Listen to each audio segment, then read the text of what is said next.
Hi guys, this is going to be part one of my series talking about Sketchbook Bellringers.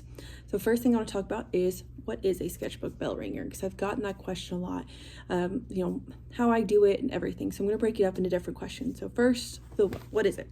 So what we do is we always have, everyone has their own sketchbooks and we have weekly prompts that we work on.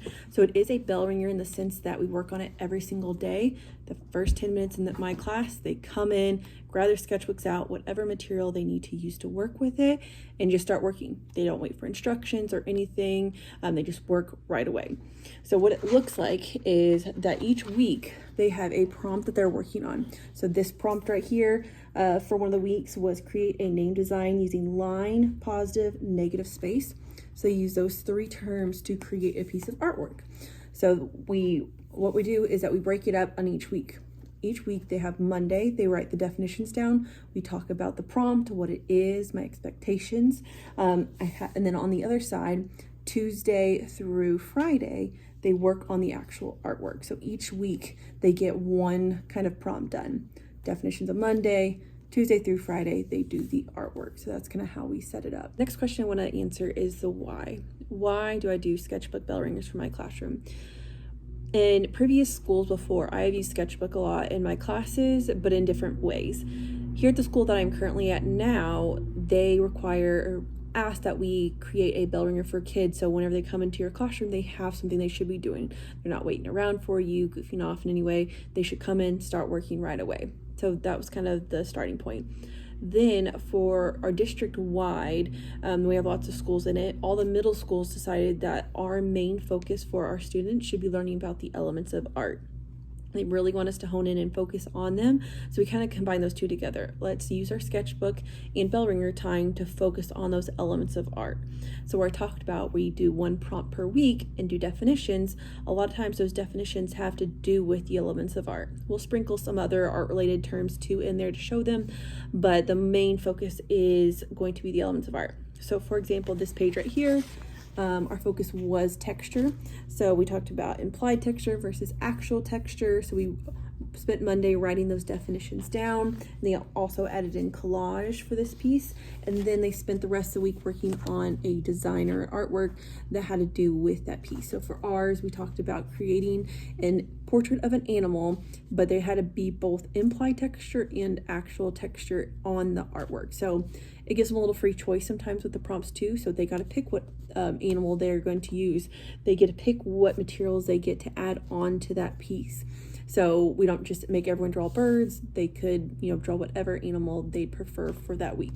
So they get 40 minutes to work on this, where Monday they just write the definitions. For materials for sketchbooks, I typically try to make sure most of the pages can be done with something simple, like just a pencil and colored pencils or pencil and markers, something like that. But I also make the pages where students can pick what materials they want to work with. Maybe I have a student who really likes to work with watercolors, so they do a lot of their sketchbooks in watercolors. Maybe there's someone who has like very artistic markers and they really love working with those. They could try to do a lot of theirs. So I like to give them some choice within those. There may be a sketchbook or two that, you need to use a specific material, but most of them I try to make sure that's kind of free choice material and they can use what they like. Another question I feel like I might get is how I grade. So typically what I do, I've kind of talked about already, I always grade on Friday. I try to make all the points out of 20. So I break it out into like 4 different ways that they can get points.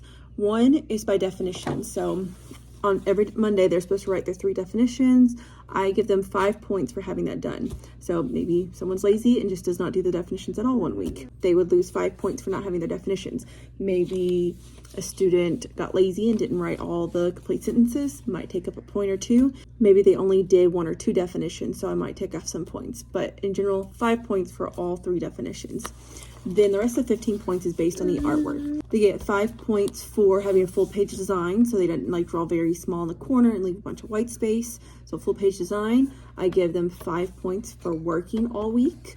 So that's not stopping early one day, just not working on Friday because I feel like it's done. It's not where it takes them, 5 of the 10 minutes just to get started on their sketchbook. So using the time management skills, that's where 5 of the points are. And the last 5 points are following directions.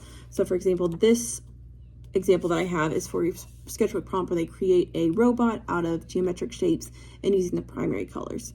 So say someone didn't listen to directions and didn't do primary colors, they colored with green and purple instead of red, blue, and yellow.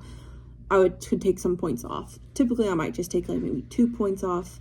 That's where some of the points could be taken off, is just by not following directions. The digital resource that I have made. So these videos I'm going to have up for free for anyone to be able to use for their classroom. You don't have to have these digital resources. If you are interested in them, I'm going to link them below in my TPT account, Teachers Pay Teachers.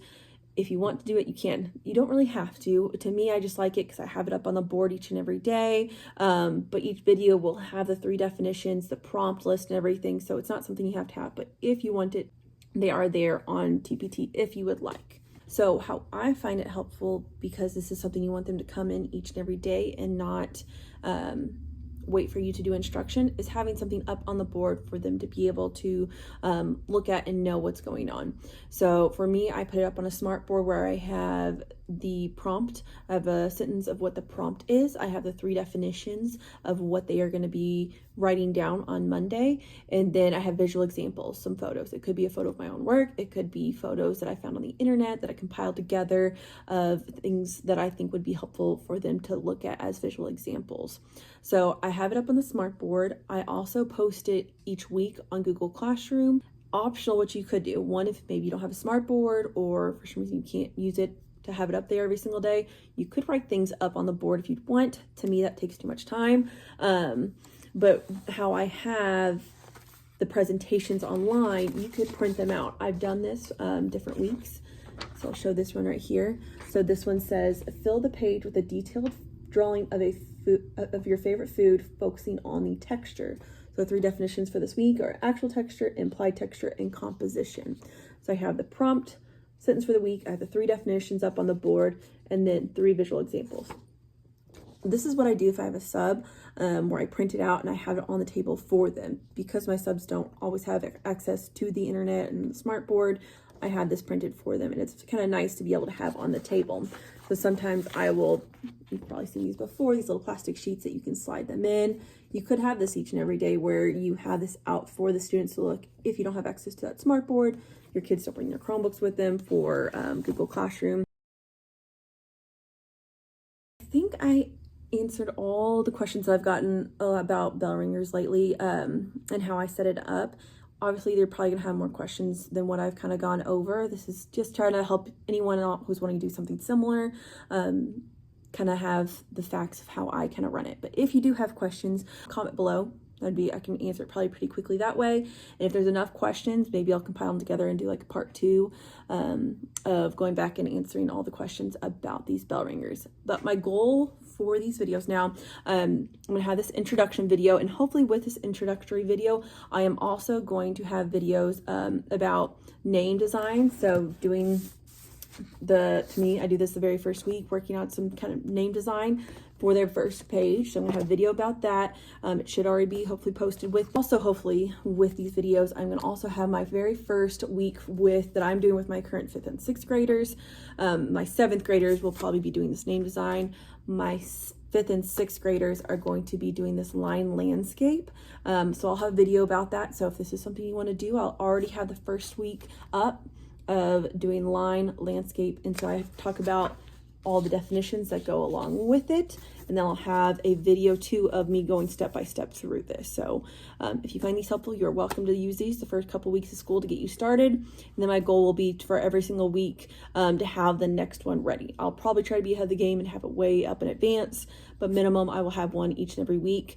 I'll have a 6-week class that I'll have 6 weeks, but then I repeat and do those over. So I'll have 6 weeks there. For my 7th grade classes, I have a whole semester of. So I'll also try to have those videos up to each and every week. So if you have questions, please comment below or let me know. And if you want to do this with me, I'm really excited to have other people try this too. So talk to you all later.